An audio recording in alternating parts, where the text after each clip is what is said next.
I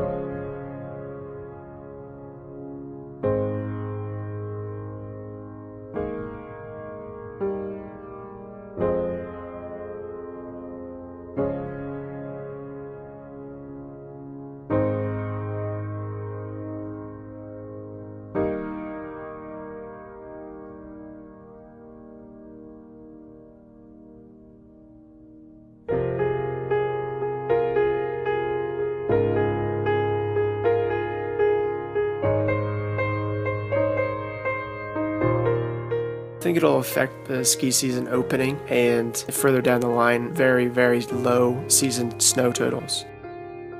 We know it's going to get drier, wetter places are going to get wetter. They've even talked about California having to just evacuate. We're seeing increased heat waves, we're seeing increased extreme precipitation events, a number of different things that are going on, and that we're projecting are likely to continue.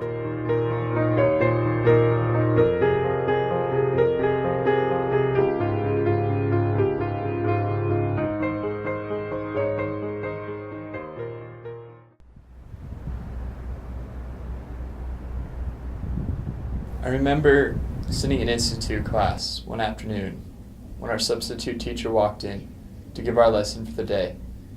He taught us that we shouldn't concern ourselves with worldly problems like climate change, since we'd all be saved in the end.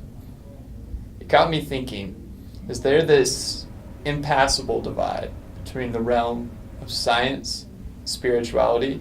Can we not, as a human race, stay true to our faith while also believing in climate change? So I grew up in Salt Lake and lived here for most of my life, with the exception of 5 years that I was in the military. It was actually the Air Force that got me interested in weather. They said that I scored high enough to be a meteorologist, so I became an Air Force meteorologist. Once my enlistment was up, I decided to come back to Utah to finish my degree. I was raised Mormon, and since the age of about 15, I've had no religious preference. From Northern California, it's a town called Tracy.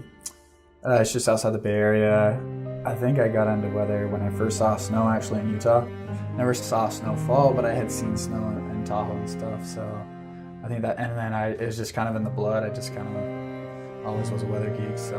I always have believed, always do believe, and always will believe in the church and their teachings. Yeah, no, I don't feel like studying climate or weather has changed my feelings on the church or any of the beliefs. I started asking questions about the church, and I felt like the answers were excuses. When I was younger, I asked about dinosaur bones. I would ask about the Book of Mormon being an addition to the Bible when there should be no additions to the Bible. I now feel that religion and spirituality should be personal, and it shouldn't be organized like a club.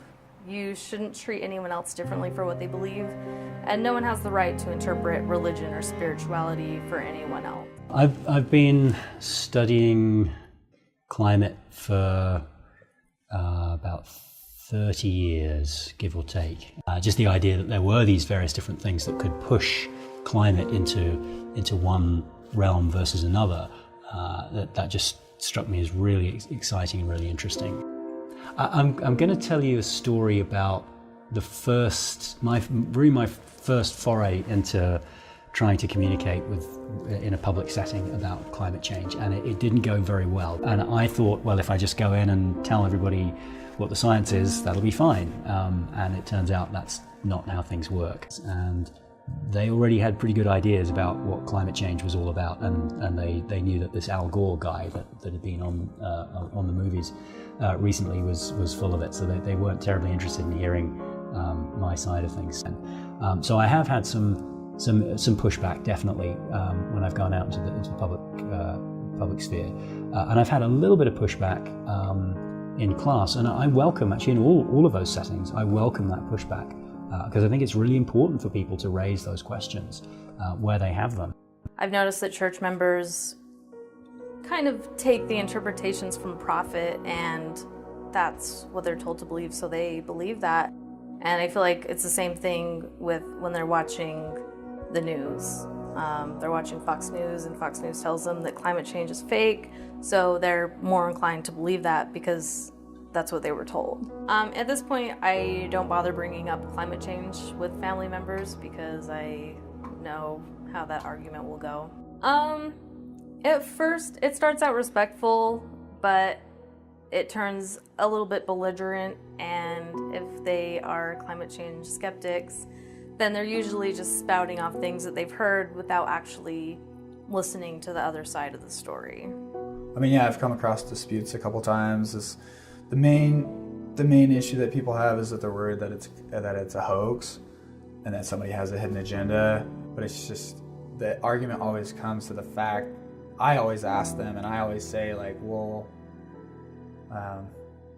do you feel like it's been changing? Do you feel like patterns, or weather patterns, or temperatures, or storm intensity, whatever, like, do you feel like anything's been changing at all, though? Like, and like, typically the answer is like, yeah. They're usually very open to hear what I have to say. They're sometimes a little more dependent on what the media is saying, or what Yahoo News or what newspaper is saying. So it's kind of fun. It's kind of nice to divulge what I've learned, so they can kind of put that in their mind and process that up against what they've been hearing from the media, And I think slowly over time, everyone's starting to realize that, like, this is a thing. I think oftentimes when you're having these kind of conversations with people who are very resistant to the idea that climate change is real, you're not really talking about the science. The conversation isn't really about the science. It might seem superficially like it's about the science, but it isn't really. It's about something else. It's about something underlying. It's about something deeper. There's probably a certain amount of fear involved because some of the latest science about what could be happening is really pretty scary. There's probably also a resistance to what some of the implications might be with regard to what we might have to do about this. So there's often a fear of regulation, and fair enough, that's a perfectly legitimate standpoint. I'm not criticizing that at all.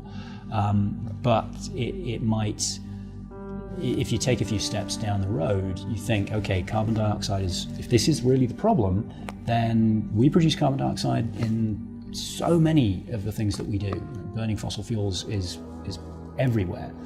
Does that mean that we're going to have to regulate it? If we regulate carbon dioxide, then we're regulating a huge swath of everybody's life. And for people from a certain political perspective, that's a big issue. I just feel that there's a pattern in thinking with people in the church. They don't really typically think for themselves, and that's where this denial of climate change comes from, even though the evidence is right in front of you. I did a fairly extensive survey and got 458 responses from students here. And what was interesting about the survey responses, was that students who identified as Democrats tended to all be way more concerned than students who identified as Republicans. Again, that's consistent with the national level picture. Democrats tend to be more concerned about climate change. Republicans tend to be less concerned about climate change.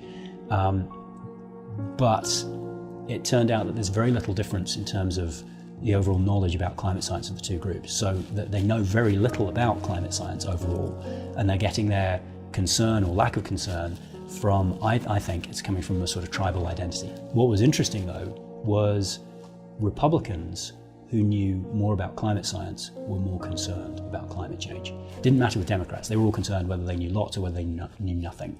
Right? But the Republicans, their default position is to be less concerned about climate change. But the more they knew, the more concerned they became. Yeah, I definitely believe they can go together.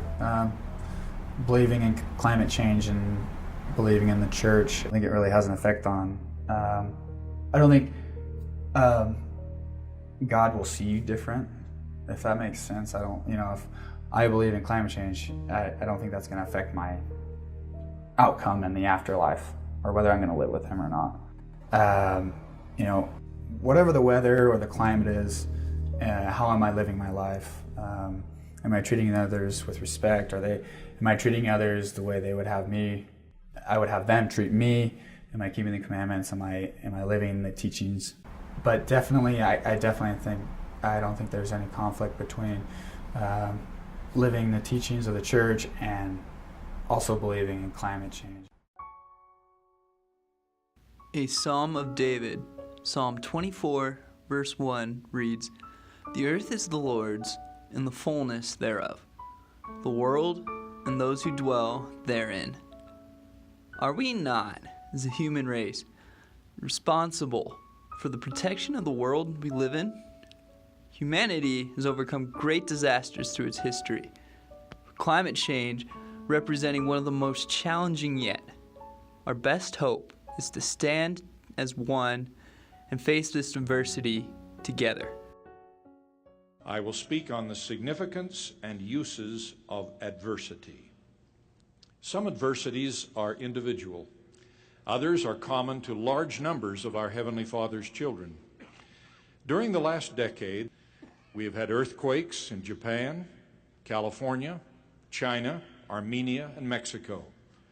Hurricanes or tornadoes in Florida and the central United States, volcanoes in the Philippines, tidal waves in Nicaragua, forest fires in the western states, flooding in India and the Mississippi Valley, and famine and pestilence in Africa and elsewhere.